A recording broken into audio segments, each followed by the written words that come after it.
You know, the only person I think who's performing worse than Kamala Harris in this campaign is her running mate, and that is Tim Walz. And we just know he's been performing terribly. This is his response as to why he lost the debate.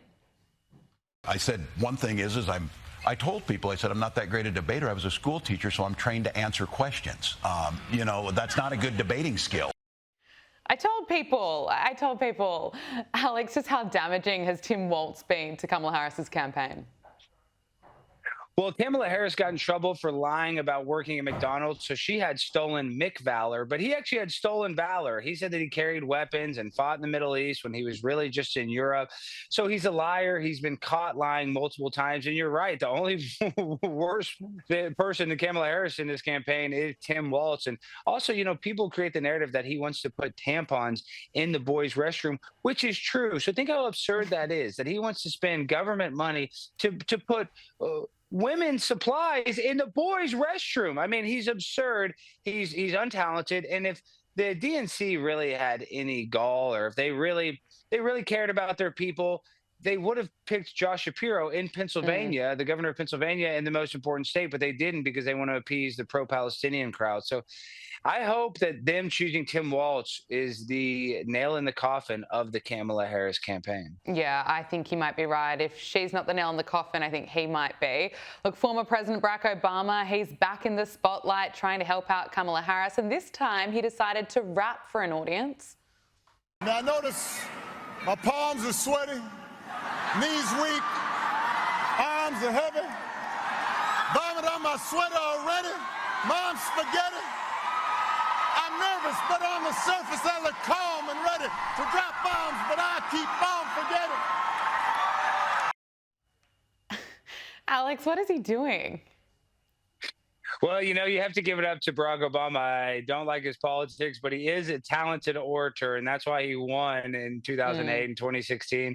But when you really look at that, you know, a lot of people said that Vivek Ramaswamy was copying Barack Obama, but Barack Obama copied that same exact thing that Vivek Ramaswamy already did when he was campaigning to be the nominee in the Republican Party. So it's crazy how all these politicians steal from each other. And, you know, Barack Obama, him saying that, I actually kind of enjoyed that clip because it was kind of funny. He's in Detroit, but even Barack Obama cannot do enough to save Kamala Harris's campaign. I just think it's too little too late. And that video, it's funny. I have to give that. I mean, Gabriella, you in Australia, you have to see that our ex-president is up there rapping Eminem lines.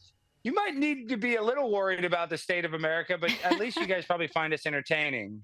They're doing anything they can. Well, you know, Donald Trump is the brilliant entertainer, so Barack Obama, I suppose, is trying to step things up. But look, Donald Trump has opened up about the shooting in Butler, Pennsylvania. Here he is.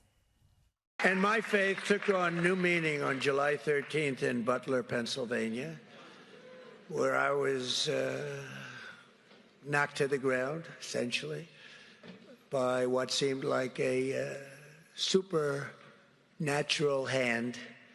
And I would like to think that God saved me for a purpose, and that's to make our country greater than ever before.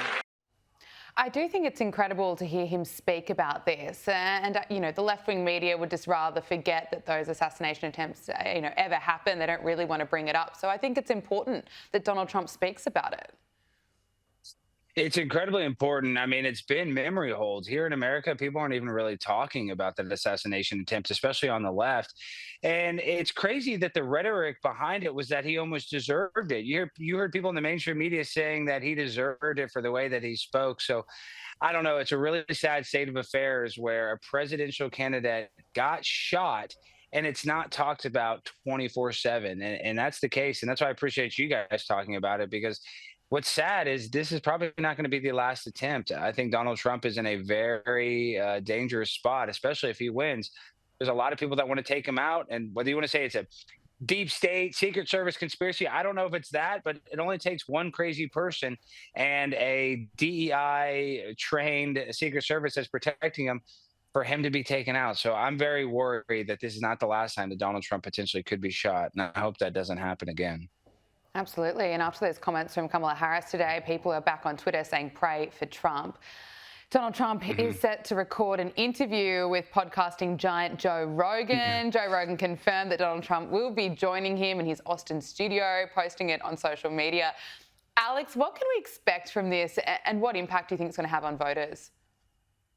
This will be the biggest podcast of the last 100 years, the biggest podcast of all time. I mean, I know podcasting is relatively new, but I'm just saying this is going to be the thing that wins the election for Donald Trump. Him and Joe Rogan speaking, in a non-organized, just improvisational speech. Because every time that we hear Kamala speak, it's pre-approved questions. CNN and MSNBC, they edit the answers.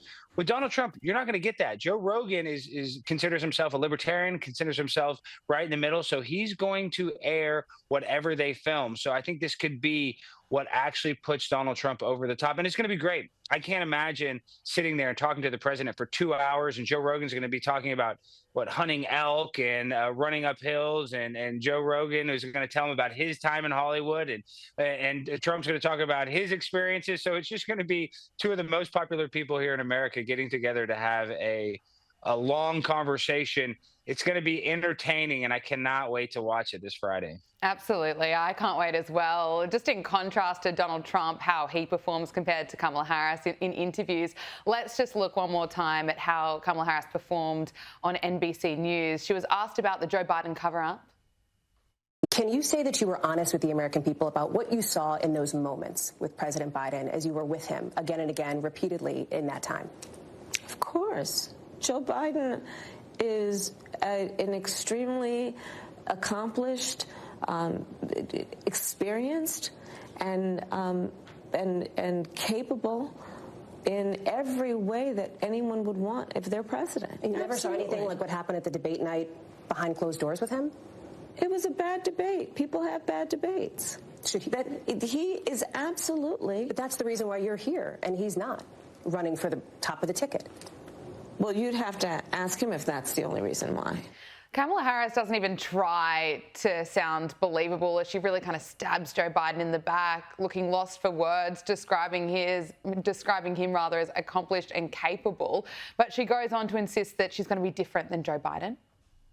A new NBC News poll shows that more voters think that the Biden administration policies have hurt them rather than helped them. And I wonder, are the last 4 years an obstacle to you in this race? Here's how I look at it. First of all, let me be very clear. Mine will not be a continuation of the Biden administration. I bring my own experiences, my own ideas to it, and it has informed a number of my areas of focus, most of which are, on, to your point, lowering costs. Oh, Alex, who is buying that? Nobody. I mean, she's trying to distance herself from the office that she's held for 4 years with Joe Biden, and calling him capable is an absolute joke. I mean, this is what Joe Biden did. He was at a rally and put on a MAGA hat just like this. So if Joe Biden I love that you brought it out. That's what I'm saying. If Joe Biden's putting on MAGA hats, I don't know if he's got it all upstairs. But believe it or not, I think Joe Biden is a better president than Kamala Harris could ever be. But this is what she does. She says a lot of words without saying one thing concrete or inspirational to her own voting base. So it's just word salad. It's hard to watch. It is hard to watch. It's actually a skill, don't you think? She can speak that long without actually making sense. But Alex Stein, I love the hat. It is so great to speak with you. Thanks so much. Always a pleasure. Thank you, Gabriella. Have a good one.